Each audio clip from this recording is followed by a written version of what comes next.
One of the candidates you will be seeing on your recall ballot is a 29-year-old YouTube millionaire. His name is Kevin Paffrath. You've been hearing a lot about him right now. And if he wins, he would become the youngest governor in California's history. Kevin joins us now to talk about his campaign. Gubernatorial candidate Kevin Paffrath. Am I doing okay with that?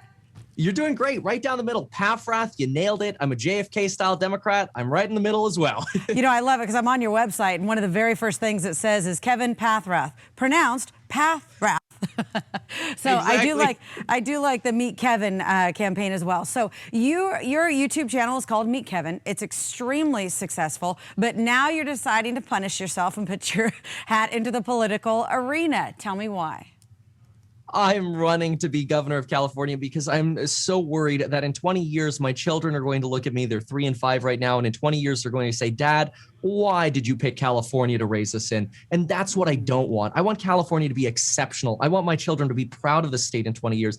And right now, the fact that we're ranked 40th in schools, we're the 5th largest economy in the world, but we can't even help people not die on the street due to homelessness. It's unacceptable. We've got major Californian problems, and we've got a failed leader running the state. And that's why this recall is happening. It's not a Republican recall. It's a Californian recall. We need a better leader. That's why we got to vote yes on Kevin Paffrath. Yeah, there you go. So on your website, you have why yes on the recall. And I think this is really compelling because you have all these false claims that you say were made by the governor, and then you factually back it up. Let's start with the first one. Governor claims we have $75.7 billion in surplus, suggesting California is flush with money. Is that true?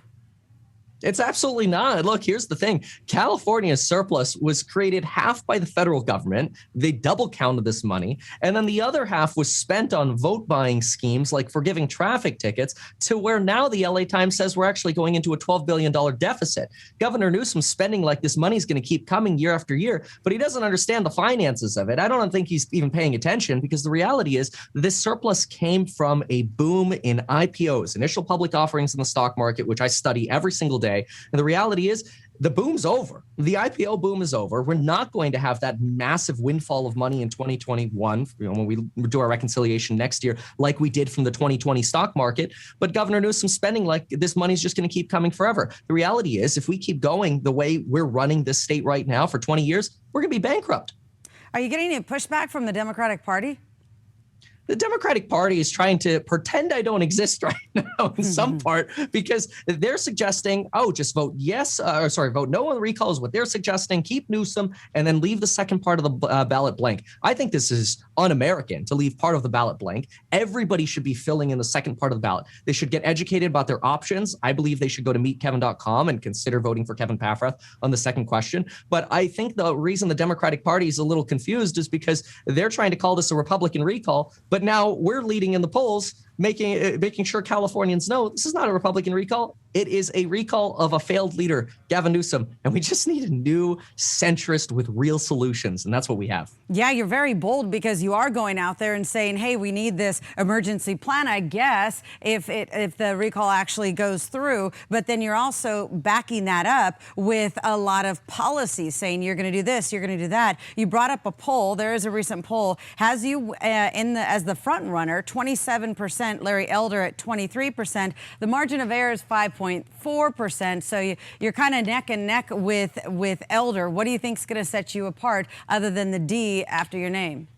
Yeah, absolutely. Well, here's what we got to remember is that Larry Elder believes that he can go into government and just veto whatever the Democrats do. That was possible under Arnold Schwarzenegger's governorship when Democrats only had 60 to 64% control in Congress. Now, the Assembly and Senate have 72 to 75% control. We've gone so far to the left side in the Assembly and in the Senate that there's no way a Republican governor is going to be able to do anything. So I personally believe the Democratic Party isn't even concerned, and this is why they're potentially saying leave the second part of the ballot blank. I think they think if a Republican governor gets in, the legislature is just going to run the state. Republican governor is going to be a lame duck for a year. Nothing's going to get done. And in 2022, the Democrats are going to say, see, should have had a Democrat. Republican couldn't get anything done.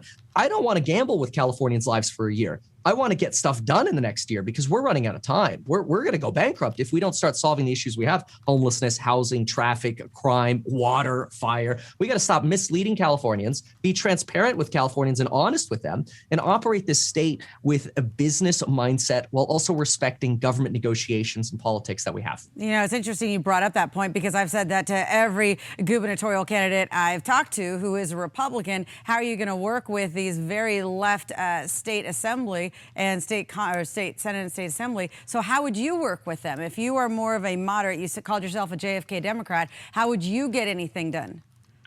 Here's what we're going to do. Within the first 60 days, and the full plan for this is on meetkevin.com, but within the first 60 days, we're going to make sure we have beds for 160,000 homeless individuals, everyone. We're going to make sure they get food, mental health education or support, substance abuse support. Every dollar we spend on substance abuse saves $3 in crime. We're going to be efficient with what we do. And after 60 days of my administration, nobody sleeps on our streets. No more tent cities. Nobody's getting locked up. Nobody's going to jail, but nobody's allowed on our streets anymore. We're going to make sure people have facilities. They can go there if they want, but they cannot sleep on my streets. And after 60 days, nobody's sleeping on the streets anymore. We finally have cleaner and safer streets. That's going to be a massive win for everyone's district in California. Now I go to the legislature and say, look, we've got a much cleaner state. We've started dealing with the problems we have on our streets. Now let's deal with the causes of homelessness. Let's talk education, infrastructure, crime, policing, and let's have a massive infrastructure bill that both Republicans and Democrats can get behind. Let's take advantage of this power that we have in California, the money that we do have, and let's finally do right with common sense, solve our fires, solve our water crisis, and do things that make sense, like teach financial education in schools. All right. Again, you can see all this on meetkevin.com, where you do have a hashtag stop the bullship. Stop the bullship. So, all right, Kevin, thank you so much for your time tonight. I appreciate it. Thank you for having me. Thanks so much. You got it.